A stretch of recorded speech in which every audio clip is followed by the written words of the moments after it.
Ladies and gentlemen, let me start with a question that might hit a little too close to home. Have you ever noticed how some people don't ask for respect, don't demand attention, don't explain themselves, yet the room somehow shifts when they speak? And then there are others who are intelligent, hardworking, genuinely kind, but still get ignored, interrupted, talked over, and taken for granted. Same world, same people, completely different treatment. That difference is not luck, and it's not personality, it's behavior. Respect is not something you ask for.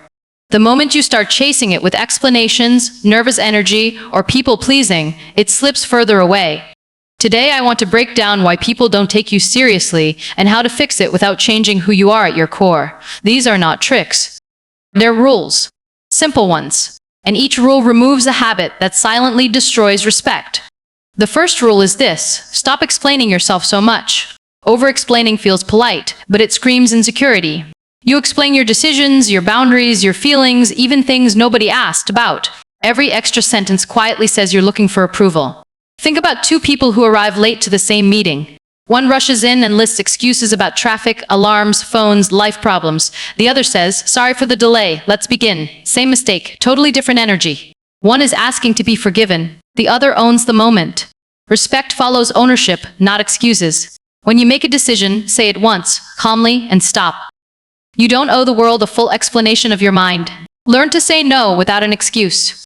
Most people don't say no, they deliver a speech. They list reasons, emotions, circumstances, hoping the other person agrees. That's not confidence. Strong people say no simply and then stay quiet. Silence after a no is powerful. It shows comfort with your choice. The more you explain, the weaker it sounds. People don't hear your reasons, they hear hesitation. Saying no doesn't make you rude, it makes you clear. And clarity earns respect. Third rule: never chase people who disrespect you. Disrespect is rarely loud. It's delayed replies, cancelled plans without apology, jokes at your expense followed by laughter. Chasing after that behavior is chasing approval. When someone treats you like an option and you keep showing up, you teach them that's acceptable. Distance is often louder than confrontation. When you stop chasing, people either adjust or disappear. Both outcomes protect your self-respect. Fourth rule: stop being too available. Kindness is not the problem. Unlimited access is. If you reply instantly, always adjust your schedule, always say yes, your time starts to feel cheap. Value is connected to access. This doesn't mean you become cold. It means you choose when to be available. Reply intentionally, not instantly. Set times, not open doors. People respect boundaries more than busyness. Fifth rule: control your reactions. You don't lose respect by what you say. You lose it by how fast you react. Immediate reactions give away power. When someone criticizes you and you rush to defend yourself, you tell them they control your emotions. A pause changes everything. Calm silence is uncomfortable for people who expect control. The person who reacts slower usually controls the situation. Before responding, steady your body, your breathing, your tone. Composure creates presence. Sixth rule: stop oversharing your plans, goals, and struggles. Sharing feels productive, but oversharing drains power. People respect results, not announcements. When you talk about plans before action, you invite doubt, opinions, and interference. Privacy builds strength. Work quietly, let outcomes speak. Choose one or two trusted people, not everyone. Consistency plus results earns far more respect than constant updates. Seventh rule: stop trying to be liked. Chasing validation is the fastest way to disappear. When your goal is approval, you soften your opinions, laugh at things that aren't funny, agree when you don't mean it. That's not humility, that's fear of discomfort. People may like agreeable behavior, but they don't respect it. Authenticity creates presence. When you stop performing for approval, people feel it. Confidence without noise is magnetic. Final rule: act like you're not easily replaceable without ever saying it. Replaceable behavior looks like accepting any treatment, any timing, any role, just to stay included. Unreplaceable behavior is calm, selective, and consistent. You don't overstay where you're not valued. You don't overgive to earn basic respect. You show up with standards and leave when they're not met. That behavior sends a message words never could. Respect doesn't arrive when you demand it. It shows up when you stop giving it away. Speak less, stand firmer, walk away sooner. Some people will disappear. Let them. The ones who stay will treat you differently without you asking. That's self-respect. And once you have it, everything else follows. All right, let's keep going, because knowing these rules isn't enough. The real shift happens when you start living them, especially when it feels uncomfortable. Most people hear ideas like this, nod along, feel motivated for 10 minutes, and then go right back to old habits the moment tension shows up. Respect isn't built in calm moments. It's built when your instincts want to fold and you choose differently. Here's something important most people miss. Respect is not about becoming louder, tougher, colder, or more dominant. It's about being anchored. When you're anchored, you don't rush, you don't panic, you don't perform. You move at your pace, not the pace pressure sets for you. And that energy changes how people treat you almost immediately. Let's talk about real-life pressure moments. Someone challenges you in a group. Old version of you jumps in fast, tries to clarify, soften, explain. New version pauses. Lets the comment hang in the air, then responds slowly, or sometimes not at all. That pause forces everyone else to sit with what was said. You didn't attack, you didn't defend, you stayed solid. That's presence. Or think about relationships. When someone pulls away slightly, most people chase harder. They text more, explain more, give more. That feels loving, but it's actually fear-driven. The anchored response is different. You notice the shift, you don't ignore it, but you don't chase it either. You match energy. You stay warm without leaning forward. And here's the wild part. People often come back stronger when they realize you didn't collapse without them. Another area this shows up is work, meetings, teams, leadership, even interviews. People who are respected don't talk the most. They talk with intention. They don't fill silence to prove value. They don't jump in on every point. When they speak, it's because they decided it mattered. Silence, when used properly, creates weight behind your words. Now let's address a fear a lot of people have. If I do this, won't I lose people? Yes. Some people will drift away. Some will feel uncomfortable. Some will test you. That's not a failure. That's the filter working. When you stop overgiving, over-explaining, and overreacting, people who benefited from those habits will resist the change. Let them. Respect can't grow where resentment lives. There's also a difference between being calm and being passive. Calm is controlled strength. Passive is avoiding discomfort. Calm people still set boundaries. They still say no. They still walk away. They just don't add emotional chaos to it. They don't need a performance to prove a point. Pay attention to how your body shows respect before your words ever do. Your posture, your pace, your eye contact, rushed movements signal anxiety. Slouched posture signals submission. Stillness signals confidence. You don't need to stare people down. You just need to be present in your body. People read that instantly, even if they can't explain it. Another thing that quietly builds respect is consistency. Not intensity. Consistency. Being emotionally steady. Not hot one day, cold the next. Not confident when things go well, and insecure when they don't. Steady energy makes people feel safe around you, and safety creates respect faster than charisma ever will. Let's talk about standards for a moment. Standards are not rules you announce. They're behaviors you enforce quietly. You don't tell people how to treat you. You show them by what you tolerate and what you walk away from. The first time you let something slide that hurts your self-respect, you teach people a lesson you'll have to unteach later. And unteaching costs more. This also applies to how you talk about yourself.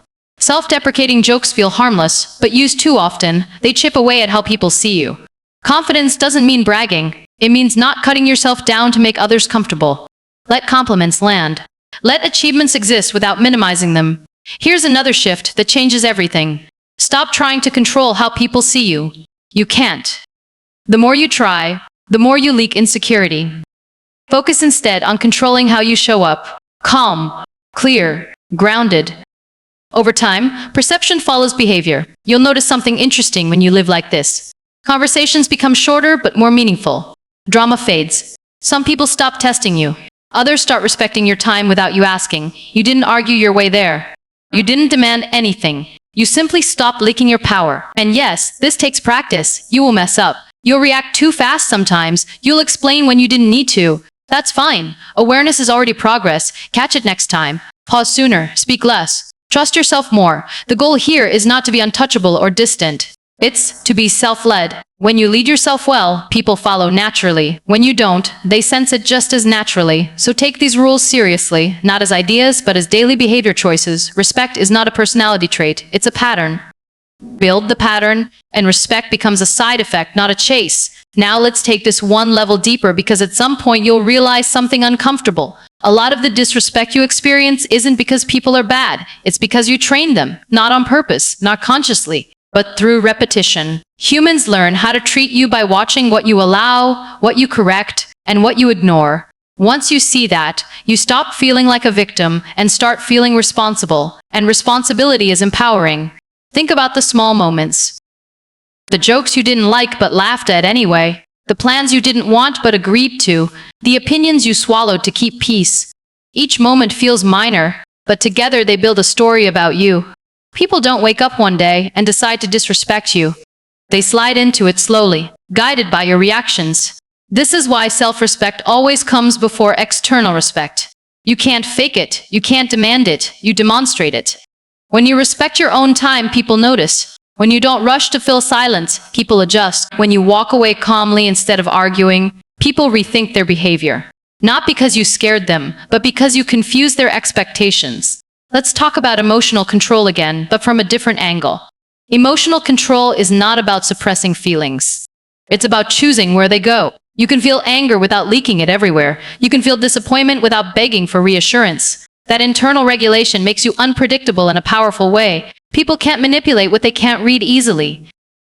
One of the biggest traps people fall into is trying to be understood by everyone. You explain, clarify, rephrase, hoping the other person finally gets you. Here's the truth. People don't need to fully understand you to respect you. They need to see that you understand yourself. Certainty in your own position matters more than agreement from others.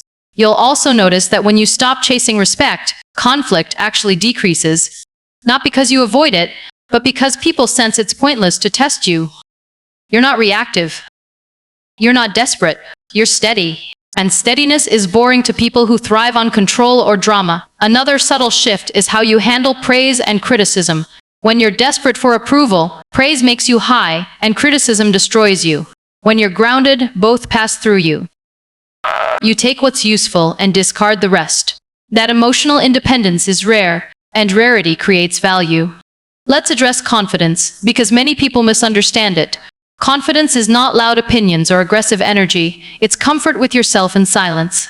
It's being okay if someone disagrees. It's not rushing to prove your worth. People who constantly prove usually don't believe it internally. People who believe it don't rush. Watch how respected people enter rooms. They don't scan faces for approval. They don't force smiles. They don't shrink or expand themselves. They arrive as they are. That neutrality is powerful. It tells the room, I don't need anything from you to be okay. Now here's a hard truth. Some people will never respect you no matter what you do, and that's okay. Respect is not universal. Chasing it from the wrong people drains you. Choose environments that reward grounded behavior. Choose relationships where calm strength is valued, not exploited. This also applies online. Social media trains people to seek instant feedback, likes, views, comments. When you detach from that, you regain control. Post because you want to express, not because you need reaction. Silence from others doesn't reduce your value unless you let it. Let's bring it all together. Respect grows when your words, actions, and boundaries align. When you say no and mean it. When you pause instead of reacting. When you stop overgiving. When you protect your time. When you speak with intention, not anxiety. And remember, respect is quiet. It doesn't announce itself. One day you'll notice people interrupt you less. They'll check before asking. They'll listen differently. You won't feel the need to prove yourself as much. That's when you know the shift happened. This is not about becoming someone else. It's about removing behaviors that were never really you, just habits built from fear of rejection. Underneath those habits is a calmer, firmer version of you that's been there the whole time. So don't rush this. Practice one moment at a time. Pause more, explain less, choose yourself without drama. Respect will catch up.